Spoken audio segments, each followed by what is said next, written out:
Oh, that's cool. Yeah, they fly. Do these? I have done What? this before. Do these cut your fingers? Huh? Would these cut your fingers? Yeah. The blades will. Oh, Yes. Good morning. Good morning. Good morning. Let me introduce myself to you. Hey, Justin Jack. Frederick Thompson. Glad to meet you. Hey, Barbara Hunter. Glad to meet y'all. Nice All to these, meet you. these are all y'all students. Not all of them, but most of them. Okay. Teacher also. Okay. Good. I'm glad everybody come out this morning. And don't be afraid. Don't be bashful. Any questions, if legitimate questions as far as I'm concerned, ask it, okay? Feel free, all right? First off, let me say this. Good morning. That's German for good morning. I got y'all, see that? Got y'all. Now, we're gonna talk to you a little bit about drones. Everybody know what drones are, right? yes. How many of you fly drones? You broke yours? Okay. Well, you flown it then. You fly? Okay. Now, let me ask y'all this. When you look at these drones on this table, I have several different types. And basically, these are all what we call recreational hobby drones, okay? I'm gonna share something with you. Drones have become they've been perfected, okay, that they're being used in every aspect of life, okay? And give you a perfect example. Over here, I got a board to talk to you about certain jobs that are in the drone industry, okay? A few applications that drones are used for. And then over here, I got a board over here that talks about career. Everybody know what a career is, right? Everybody know the career. But with a career, that's what? Money, right? You make money. So these are just a few of the job opportunities in this industry. UAV, UAS technology, okay? Again, remember I said this is an industry that is growing in leaps and bounds. When it first started out, the drone concept started out as like a little toy. Remember? Y'all remember? Started out like a little toy. And what happened was there was a small company called Mattel back in the day that used to manufacture Ken and Barbie dolls. Y'all remember them? Well, guess what? That little company invested in this little fledgling industry. And now they're a major stockholder in the drone technology concept, okay? So y'all understand that this has a way of growing in leaps and bounds. Now, we're talking about career opportunities, and there are many career opportunities. I'm gonna say this. It started out, it's a rewarding challenge. It's a career that will benefit not just yourself, but the entire family, okay?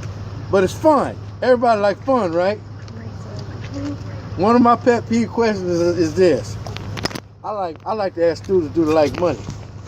How many of you students out here like money, like I do? There you go. Me and the teachers, we love money. Everybody love money, right? Now, ask yourself this question. Why do we need money? So we can pay our bills. Pay our bills to survive. What else?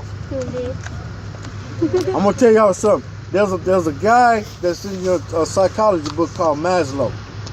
Okay? And Maslow had a thing it's called a ladder hierarchy of needs. In other words, all of us human beings need certain things to survive on. Such as what? Food, Drink. water, shelter. How about the clothes on our backs?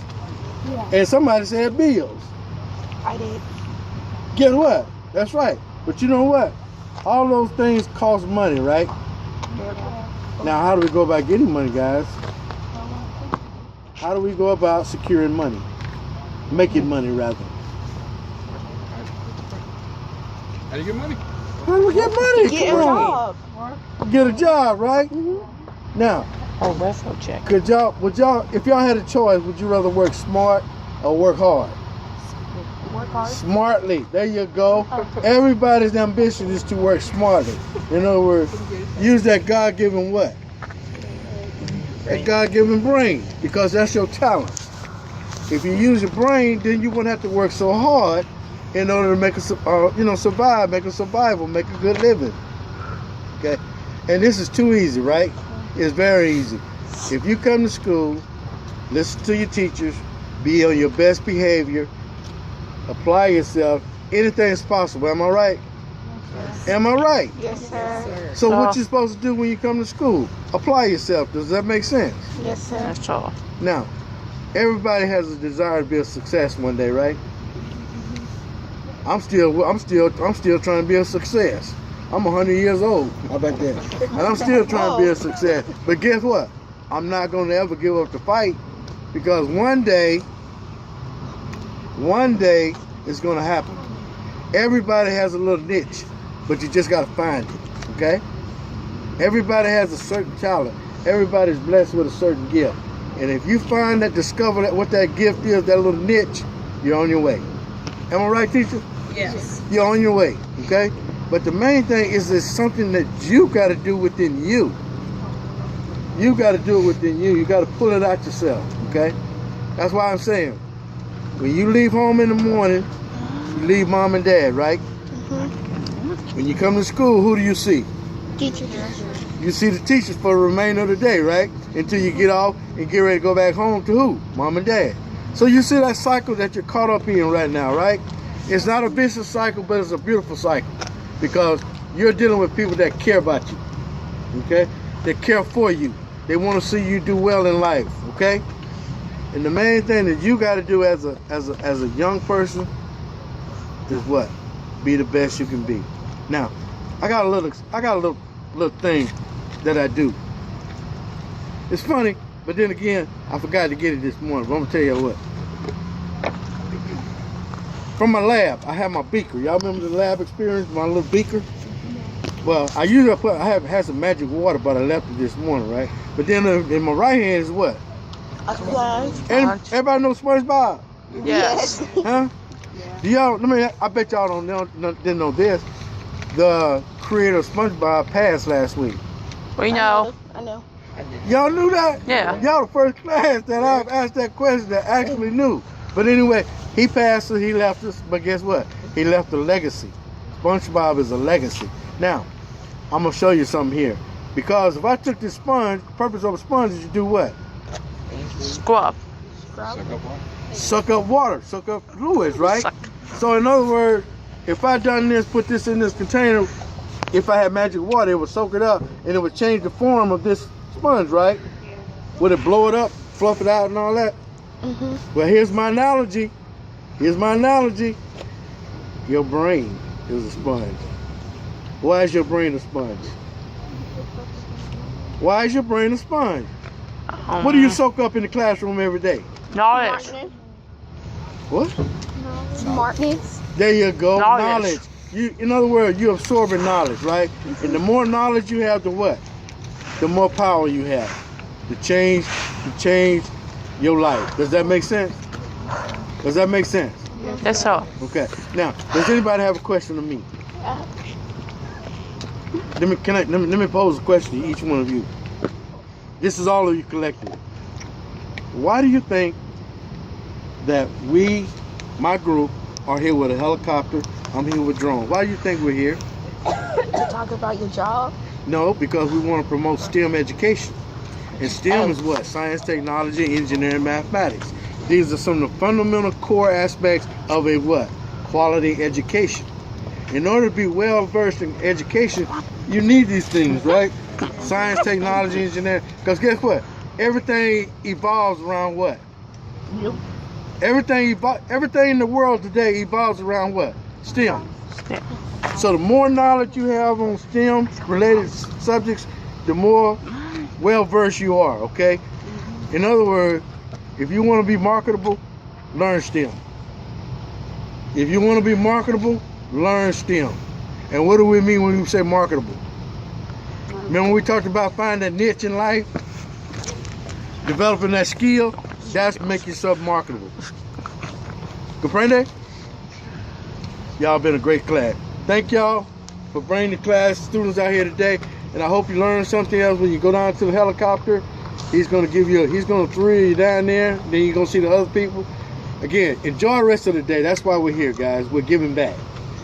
Little thing called pay it forward. Okay. Pay it forward. Thank y'all. Have a blessed day. Thank you. All right.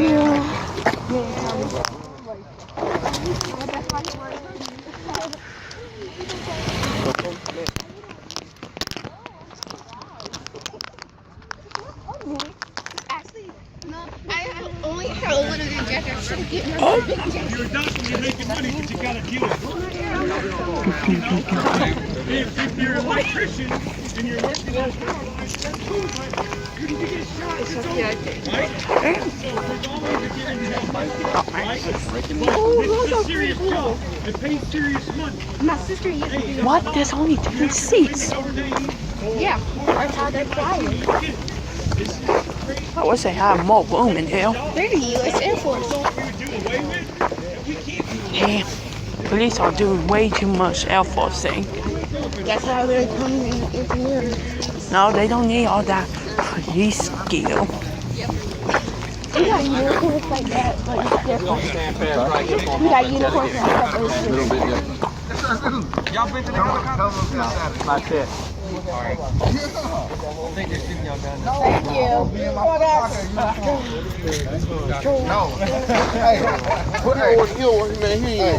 Well, come see me on Saturday then, around 3 o'clock then. Come holler at me. What you talking about? That's what we do. I grind every day.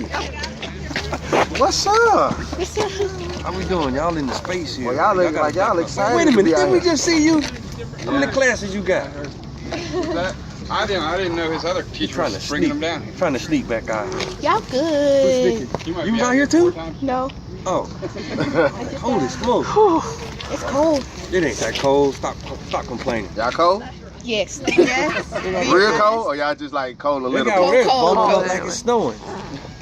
I'm no snowman. Y'all do see the flakes though, right? Am I the only one? Y'all seen the flakes? Y'all done seen the flakes though? No, they're taping them. Little snow. Oh. Oh, okay. Hey, I was really buying into I that. fell for that too. I was like, I can what? say with my students, I was buying into that one they though. told them like it's snowing and chafing. They're like, "Ah." Because it sounded serious. I was like, Yeah, what, I was really? definitely buying into No, that. wait a minute. How's it snowing back there? I fell for that.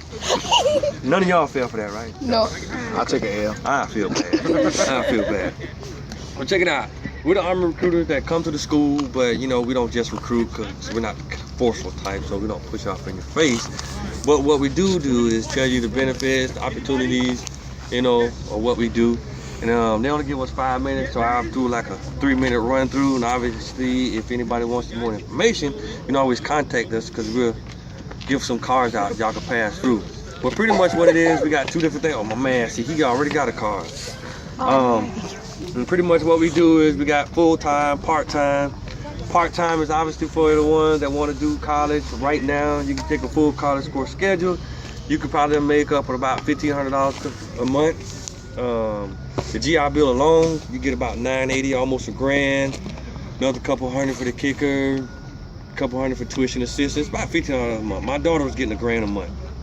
And then you go to college full-time, obviously still be a part of the Army. You graduate, you can be a college, it's a whole different route you can take. Then obviously we have full-time, which is like a career. You can still take college, but you can't take a full course schedule. Full-time is a 5-day-a-week, 40-hour-a-week job, like everyone else, but we got benefits. The only thing you have to pay for on full-time, the whole time you're in, is your cell phone bill, car insurance, and your car payment. Everything else is free. That's the greatest thing about it. Insurance is free, which if you talk to any adult, insurance can be very expensive. But for us, I haven't paid insurance in 17 years, so I don't know Y'all what it pay a feels lot like. of money for just health insurance alone. Yeah. I haven't paid I pay like $26. rent in about 15 years, so I don't know what it feels like to have to pay rent. When I retire, it's going to be miserable. I don't know. I'm a hurt because I don't know what it feels like. So I don't think I'm ever get out. Hopefully I'll die. Oh no! Whoa! Wait a minute! No! Whoa, you moved too Wait a minute! fast. Hold on! Man. What did I just say? I'm living the life. I'm gonna live. I'm 99 years old. Somebody stop me! Well, the Army's gonna have to kick me out. Just put it that way. 'Cause I'm not getting out willingly. 30, they booting you. It's got to be like a prison term. I'm not getting out willingly. They're gonna have to arrest me or do something because I'm not gonna make it. But there's a lot of benefits for families as well as the soldiers being in. We have over 200 jobs. Only about 10% of those jobs are combat. The other 90% is support, like medical, engineering, transportation, communication, logistics, supply. We even have shower and laundry bath specialists. Gotta keep them towels clean. Yeah. Gotta keep Terry clean. They gotta be living good. So I'll just pass out a few of the cards. He's got one. It's got our Instagram and stuff on there. Take them and pass them around to your friends so they have our info. And Gotta rotate. yeah, I gotta rotate them. Just make sure everybody's got one. And what you guys can also do, your parents pay for stuff. Hit us up on Instagram. Send me your name. Tell me what size shirt you wear, and I will give you a shirt. Who dropped it? Oh, seriously? You let it fall? Come on now. Watch this. See? And for everybody else, I'll throw one more in the back because I got to get to the next station. For everybody else, send me your name, tell me what size shirt you wear, and I'll bring your shirt. I already know my size. Right over to the helicopter? Yes, ma'am. Your parents are paying for it. It's mine. No, that's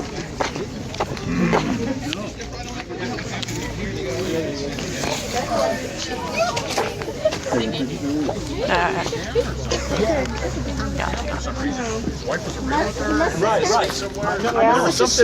Something fell apart on that. Yeah. We need. Hey, everybody, gather around so you can hear us. Hey, snuggle I don't up like and to get yell close and all the way warm. down Don't- to school. If you're all spread out, you're losing. Here, little thermodynamics lesson. You're all spread out, and your heat is you get close together to keep your heat together. All right. Up a little closer. Come out of the curb. Up on the curb. Yeah. My name is Steve, and this is Dan, and we're here to talk to you about the H-1 helicopter. So in the beginning, there was helicopters, okay? And then they came up with this one. They started using a UH-1 helicopter. Who's seen the movie King Kong, like Skull Island, right? Right. Okay, so that thick aircraft, that wide aircraft they were using was called a UH-1. They were using this in the time of Vietnam, and they were fighting the wars. Well, that aircraft is 10 feet wide, makes a real big target when coming at you. So some brain guys said, we need to make a skinnier aircraft. We need to put it on a diet. So what they did is they took that UH-1 and they flattened it. They made it very, very narrow, 3 feet 6 inches at the fuselage, and that makes a very small silhouette when it comes at you, okay? And so this became the aircraft that started in Vietnam, okay? It was the world's first attack helicopter. So who's heard of the Apache? Apache attack helicopter?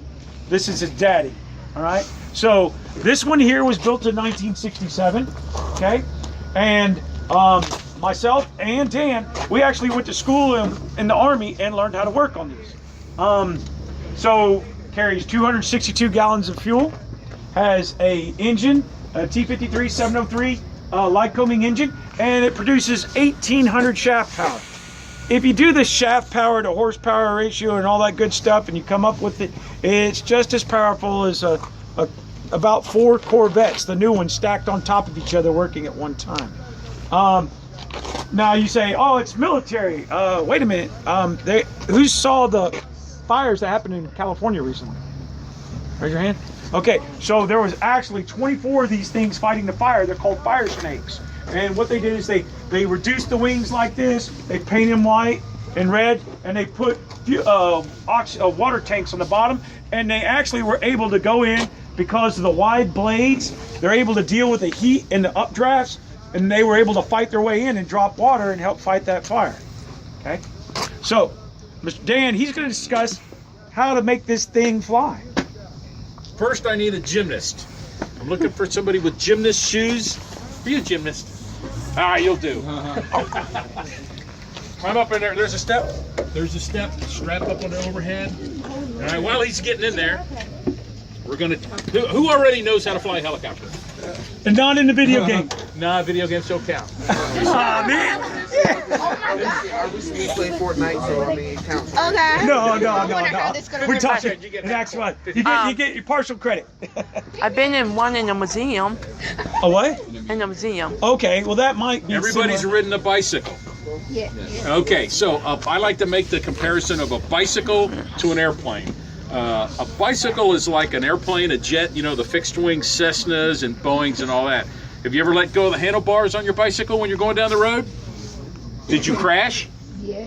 Huh? Well, you need more practice. If you, oh, you said that.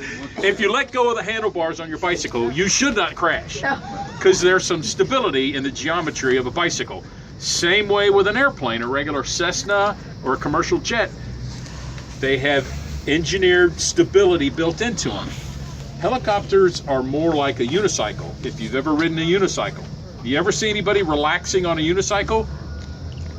No, a unicycle rider is busy balancing that thing. So that's what a helicopter is like. Do you remember what year? Steve told you what year this was built. 67, close. So this was built in 67. Back in those days, computers were not that, they weren't used so much in aircraft. Now the airplanes now are, the computers have to approve everything you want to do. You want to go up, you want to go down, left, right, more power, less power. You just make a request to the computer, and the computer says, okay, or yes, but we're going to do it my way. That's the way the airplanes are now. This is from before those days. So in 1967, if you wanted more power, left hand there, if you wanted more power in 1967, you rolled it like that, and you whipped up the power, back and forth with it. Yep, back and forth, Mechanical linkage. So this There's is my just fuel bearings control? and bell cranks all the way to the back, and you So get like more a power. turbocharger. The computer doesn't have to approve. You're not asking the computer. There's no fly-by-wire.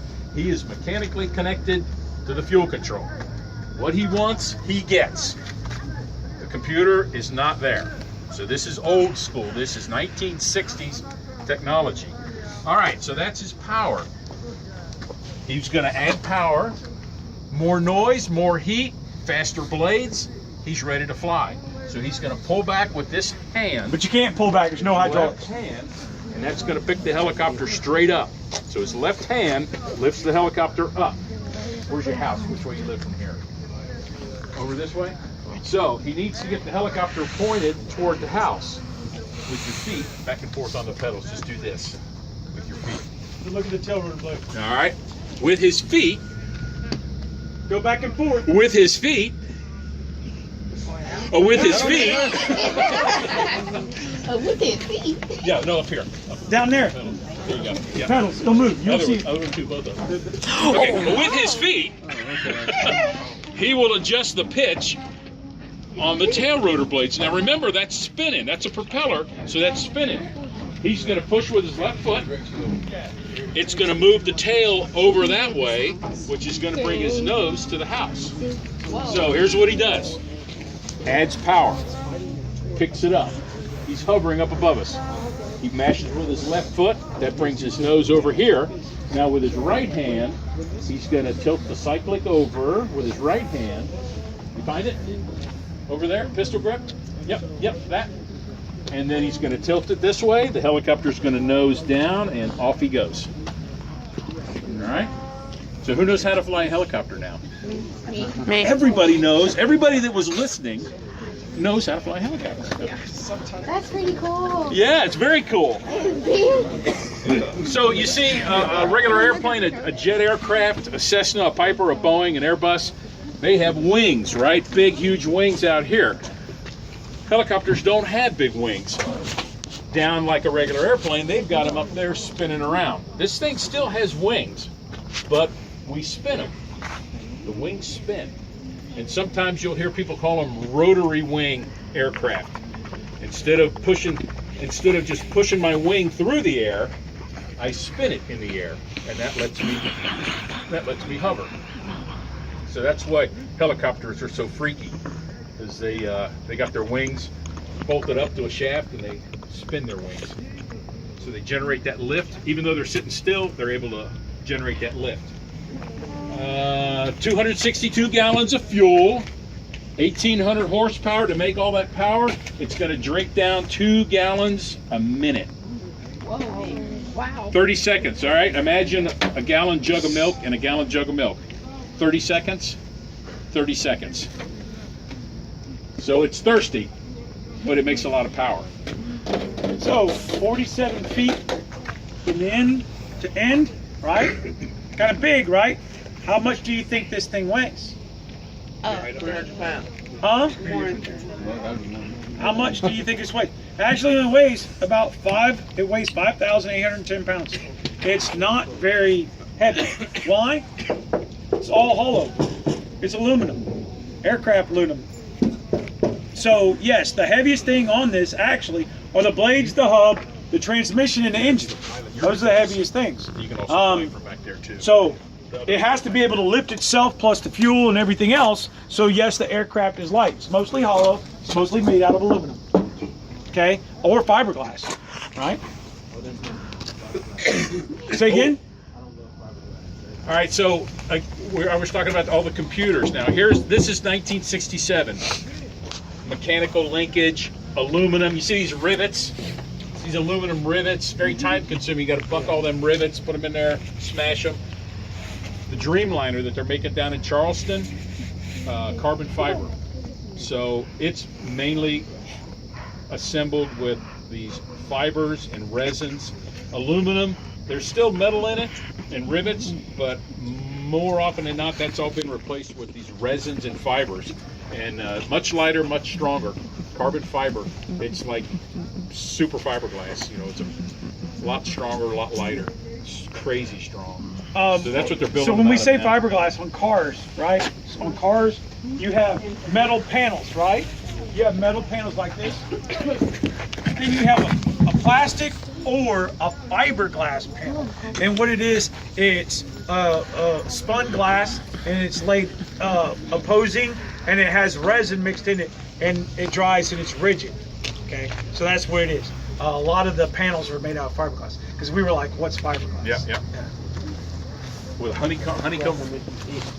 Yes, it does. Yes, it does. Where you been around fiberglass at? Got it. Oh, I did a class where they sent me out on the job. Yeah. And, you know, I had to take a shot because I had fiberglass all over. Oh yeah. Because I had to install light. Was it in the summertime? It's worse when in the summertime when you're sweaty and it sticks to you. It's if you're gonna, the old Corvettes, if you fix the old Corvettes, you work on old Corvettes, they were fiberglass, and you it's not good stuff. So, who here's y'all are what? What's the age range? 16, 17, 15. 15? Okay. So, this is about the time, if you're young, you need to start thinking about what are you going to do for a living. Be honest, you need to think about that now before it's too late. Because you got seniors, they'll graduate, they'll get their diploma, and they're like, what are you going to do? And they have what? No idea. They don't. Okay? So, in the field of aviation, the average age of the guys that work on the big planes that we all like to fly to go see grandma, go to the Bahamas on vacation, they're 62 years of age. Okay? Boeing is in Charleston, and they can't find enough people to build aircraft. They have over 100 planes back ordered. This is why we're here. This is the message that we bring today. We're tired and we want to retire, and we're looking for our replacements, and we want to get you some exposure and encouragement and make you aware of these opportunities, these jobs that are South Carolina, the state of South Carolina is trying to bring these careers and these jobs into the state. They want, like Boeing, they want more Boeings, they want more aerospace jobs. The problem is Boeing is looking around and saying, where's the workers? Nobody's interested in doing these jobs. There's a shortage. The airlines are short of people, pilots and mechanics. So when something becomes hard to find and scarce and rare, what happens to its value? Why is gold so valuable? Because it's rare. Because it's rare. If you have a skill, an ability that very, very few people possess, that makes you, everybody's precious. But if you have a skill and an ability, now they're going to have to pay well for you to use that skill and ability. If you can fly a commercial jet, not a lot of people are licensed to do that. The airline's going to have to pay you well to do that job for them. So that's the shortage. They're running out of the airlines. Not long ago, we had Pan Am and TWA and Eastern Airlines went out of business. They dumped a lot of trained people out on the market. There were a lot of mechanics, a lot of pilots out there. Those days are gone. Those days are over. They're short on people now. So the airlines are having to they're having to pay for the training. They're having trouble finding people. Those jobs are not being filled. They're having a lot of problem filling those jobs. So that's why I want you guys to be aware of these opportunities that are out there now. So to work on something that big, that technical, that crazy, a plane that tells you what, you can't do that. Yeah. What type of education would you need? 4-year, 6-year, what? Degree? Nope. 2-year technical training. I got my start in the Army. You did too, right? That's where we just happened to get our start. But you can go to Greenville Tech, you can go to Trident Tech, you can go to PIA in Myrtle Beach, and they teach this course and prep you to take your federal certification. Starting out right now, as the market looks at, you're looking at $25, $30 starting out. For y'all going, that's no big deal. You can ask your instructors $25, $30 an hour. That's a big deal. That's instant middle class. Now you're going to work for it. Don't get me wrong, and you're going to, like Mr. Dan says, Work like a dog. You'll work like a dog, but you're working hourly, and you got to understand, you're the new guy to the team, so you're going to work at night, right? Because all the old dudes, they need their Geritol and their sleep. So y'all going to work at night shift, but it's good, steady work. It's a skill that hard to come by, and they do pay well. Who likes to travel? All the girls always love to travel. All right. Who loves to travel for free? They like to travel, but don't like to drive. So we were just talking about, pilots and mechanics. That's kind of the world we see. But the airlines have all the other jobs: the crew schedulers, the flight schedulers, the planners. There's lots of other airline jobs. And when you're working for an airline, you have the ability to fly for free. And you can jump on it if there's an empty seat. You get on that airliner and you can go to Paris or London for lunch and come back. You have the ability to zip all around the country. And I've seen people just travel 2 or 3 days off. You got a couple days off? Hey, you got 2 days off? I got 2 days off. Let's go down to Colombia. Let's go down to wherever, Tokyo. You want to go someplace to try the hummus in, where do they got good hummus at? In Istanbul. They should have good hummus in Istanbul. Yeah. Anywhere. You go get a gyro in Germany. I hear, a schnitzel in Germany, and then come back. So these other airlines jobs, it's not just